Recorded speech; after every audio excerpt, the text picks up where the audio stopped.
Hey everyone, it's Ian here. I'm thrilled to be able to share with you an interview I conducted yesterday with S.S. Rajamouli, the co-writer director of my favorite film of the year, indeed the best film of the year, RRR. Now, if you're unfamiliar with this movie, it means you haven't been watching the Kicking the Seat YouTube channel, so shame on you. But don't worry about it. You're going to be hearing a lot about the film in the next couple of months as award season ramps up. I guarantee it. It's a huge international success. It's also playing right now on Netflix, which is how I first experienced it. I first heard about the movie months ago, watching a Film Threat live stream with Chris Gore, who would not stop raving about the movie. Fast forward a couple months, and I finally checked out the film. Was indeed blown away by it, and did a live stream roundtable review with Earth's Mightiest critics, which has since opened up the channel to a large number of fans of Indian cinema who have educated me and also my fellow critics, and in fact inspired a monthly series looking at Indian film.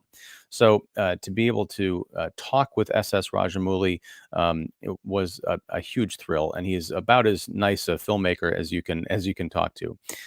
If you are in Chicago and you have tickets to see RRR on the big screen at the Music Box Theater tomorrow, November 12th, 2022. Congratulations, because the screening is sold out, and I will see you there. I'll be there along with some of Earth's Mightiest critics, including Don Shanahan, who was on the virtual critics roundtable with me yesterday. So the way the format worked was we all got one question with S.S. Rajamouli going around the room. And then as time permitted, we got to ask more. So there was enough time that I got to ask three questions.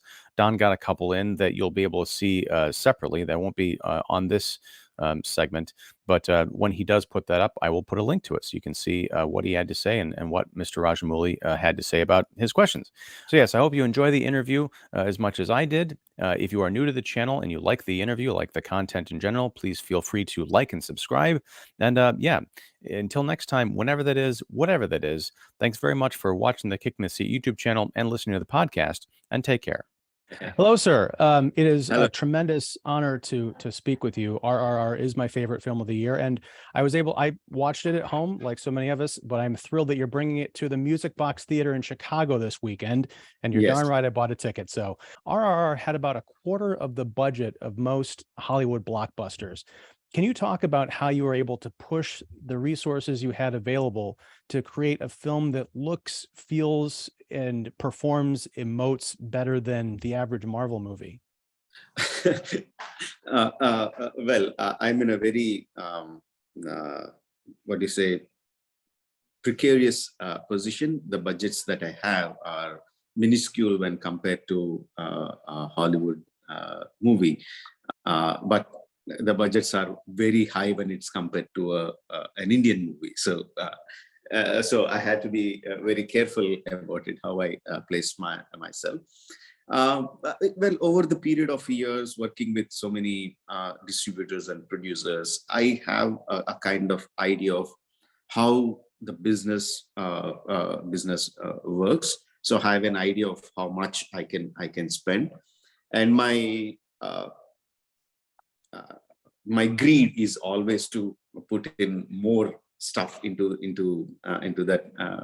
the budget that I have.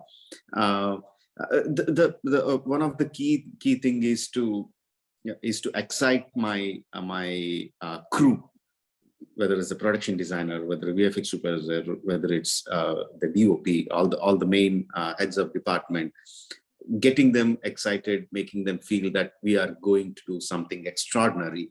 So that catches on to them. They should feel that we are on a journey that has never been taken before, at least in our part of the world.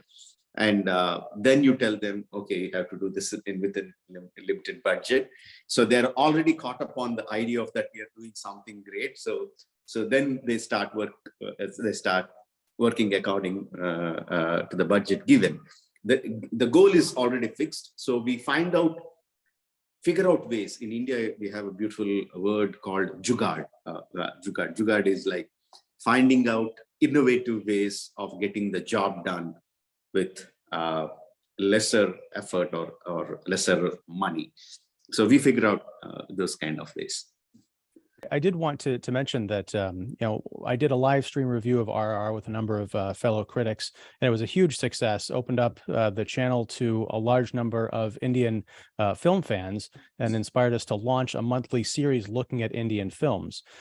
So I'm curious about the artistic transformation and personal transformation you might have gone through as a filmmaker. Ram and Beam undergo several transformations throughout the film. Can you talk about how making this movie and getting out into the world perhaps changed you? Change me. I don't know. At this point of time, I'm quite overwhelmed. I have been in this. I have been in this overwhelming feeling for a long time, for the past 4 or 5 months.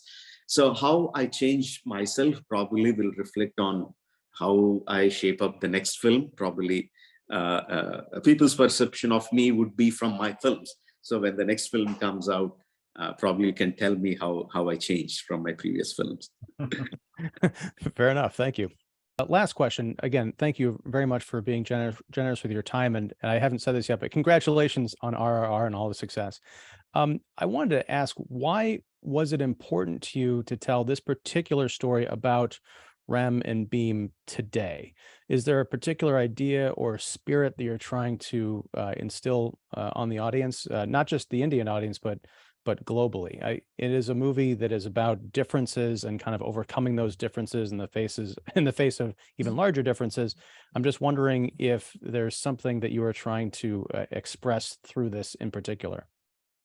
Um, to be very frank, for me, the first and foremost reason why I pick up any story is that because it has emotionally moved me. I believe that a storyteller's responsibility to his audience is that he has to make them emotional, whether crying or laughing or getting angry or whatever the characters are feeling. They have to get sucked into the world of the characters, and they have to experience it. And that really gives a breath of fresh air for the audience from their daily life. They come out of their daily life, they experience these emotions and go back rejuvenated and do whatever they want to do with their life. I think that's the foremost job of a storyteller. I do that. So emotion is what it does to me.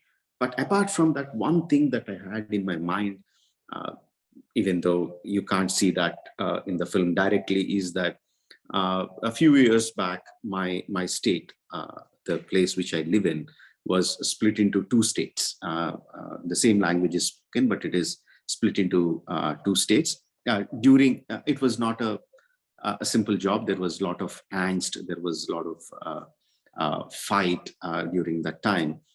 And there was a lot of angry, swearing exchange between both my peoples.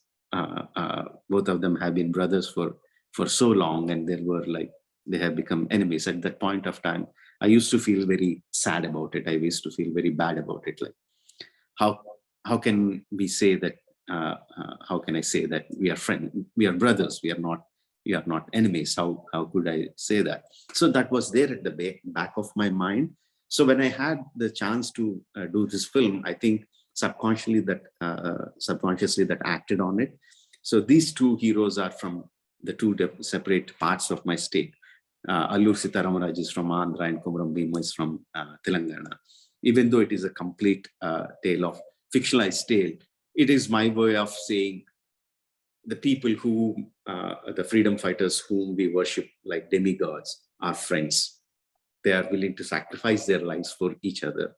So if they can do that, why can't we be friends? No, it is way of telling me. It's very subtle way of telling it, but that is one thing at the back of my mind that was driving this plot.